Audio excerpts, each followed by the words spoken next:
په دې لیکچر کې موږ د وینې د ټیسټ ریپورټ CBC څه ته چې کمپلیټ بلډ کاونټ یا فول بلډ کاونټ FBC هم وي دا یو عام ټیسټ دی او عموما ډېر پکار وي مریضانو ته. دې نه به تاسو دا زده کوئ چې دې کې په بکټیریل او وایرل انفیکشن کې فرق څنګه معلوموي. دا ضروري ځکه دی چې په بکټیریل انفیکشن کې موږ انټي بایوټکس ورکوو او په وایرل کې هغه نه وي پکار. دویم چې په دې کې د وینې کم نارمل لیولز دي هغه څه وي، HB څونه پکار وي او کو کمه وي نو د دې ډیفیسټ یعنی څونه کمه ده هغه به څنګه معلوموو، د هغې دپاره څه فارموله وي او هغه چې څومره کمه وي هغه به بیا پیشنټ ته څنګه ورکوو او په څه ورځو کې په څه طریقه باندې به ورکوو. نو دا ټولې خبرې اکثر خلک هیپ هیزډ ټریټمنټ کوي. CBC یو داسې ریپورټ دی چې هر پیشنټ ته پکار وي، کو هغه ناجوړ وي، کو اډمټ وي او کو OPD کې وي.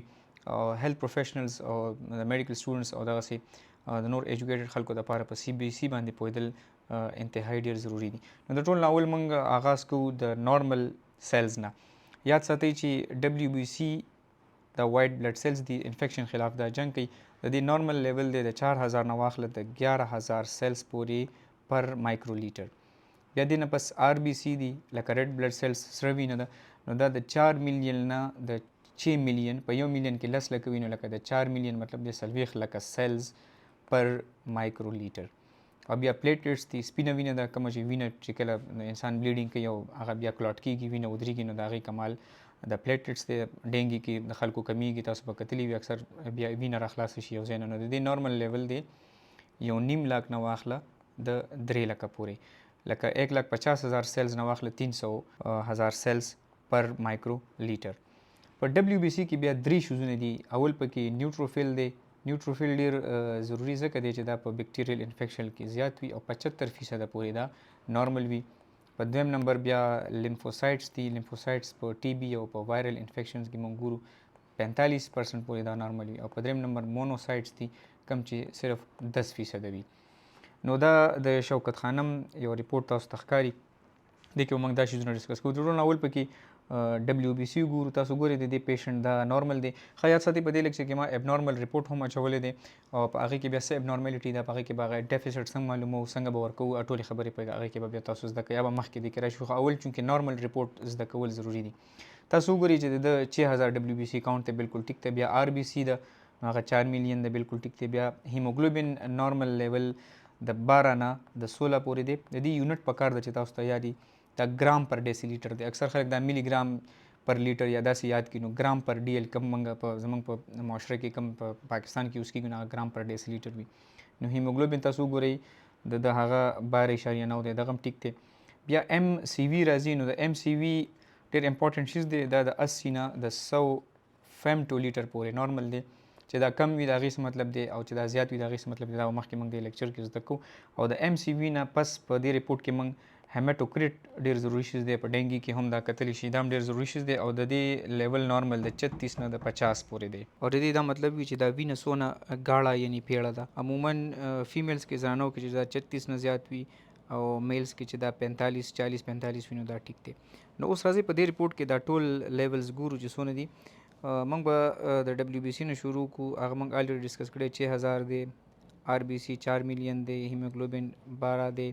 هیماټوکریټ کو تاسو وګورئ نو د دې پیشنټ 40 دی بالکل ټیک دی. MCV کو تاسو وګورئ نو 84 دی ټیک دی.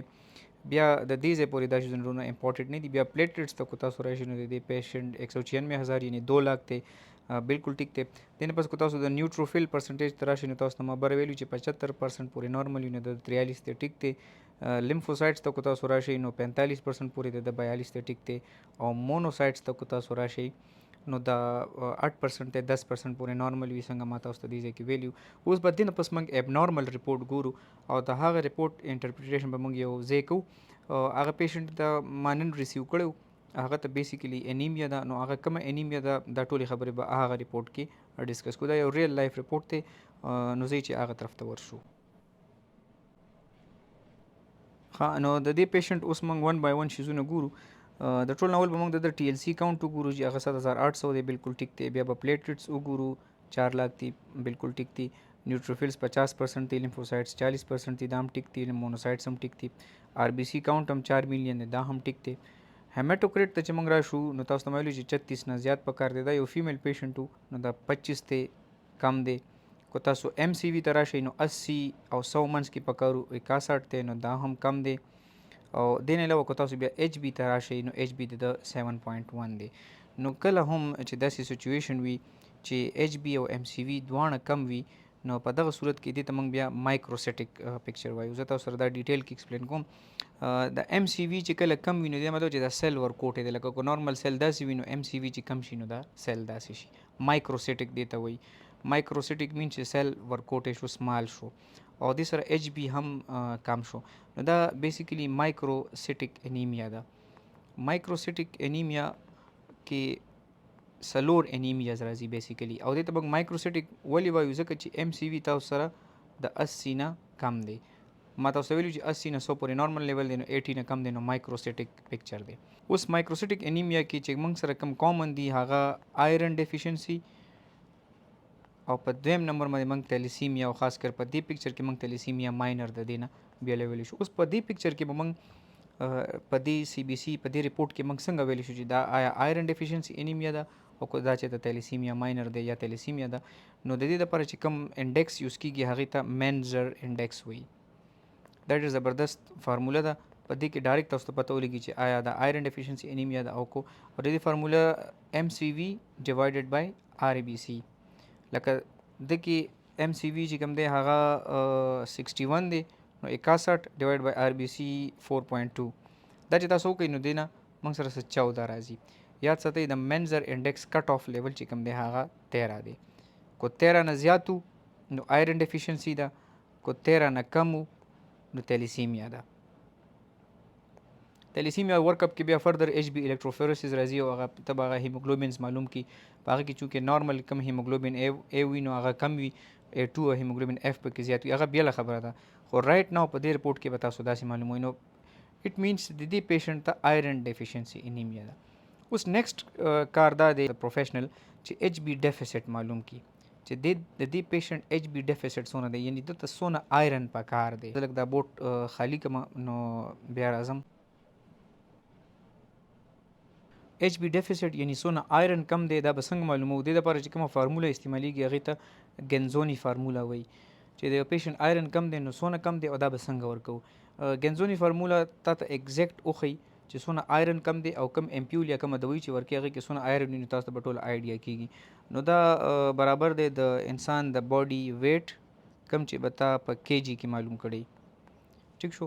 د هغه وزن به ته ملټیپلای کې د ټارګیټ ایچ بي سره. ټارګیټ ایچ بي مطلب ستاسو نه ایچ بي پکار دی، نو هغه موږ نارملي 14 اخلو، او د دې نه به ماینس کې چې د ایکچوال ایچ بي څونه دی. لکه د دې پیشنټ ایچ بي اوس 7 ته، نو دې نه به زه 7 ماینس کم، او دا به بیا زه ملټیپلای کم 2.4 سره. 2.4 په ده کې دا سټینډرډ دی پلس آیرن سټورز. آیرن سټورز دپاره اسانه خبره دا ده، که د یو پیشنټ ویټ د 35 kg نه سیوای نو آیرن سټور به تاسو 500 ملي ګرام اخلئ. نو راځئ د ده دا ویلیو سپورټ کوو اوس په دې کې چې دې نه څه راځي. دا ډیفیسټ تاسو په کیلکولیټر معلومولی شئ، په اپ سټور یا پلی سټور کې په موبایل کې دا یو ایم ډي کیلکولیټر دی. کې داسې نور کیلکولیټرز مې چې کوم به موږ وخت په وخت ډسکس کوو، خو نن پکې ګنزونی ډسکس کوو. دا ما ډاونلوډ کړی، زه دې ته لاړم، دې کې کیلکولیټرز کې تاسو سرچ کوئ ګنزونی، دا ګنزونی اکویشن فار انیمیا به راشي. دا به دلته به تاسو ویټ پوټ کوئ. لکه فار ایگزامپل زما د مریض ویټ 80 کیلو 80 kg ګرام پر ډیسی لیټر کې ویلیو ده، نو زما ټارګیټ د لپاره فار ایگزامپل ما 15 واغېستو، او بیا د ایچ بي څنګه چې تاسو ریپورټ کې ښکاري هغه ستو.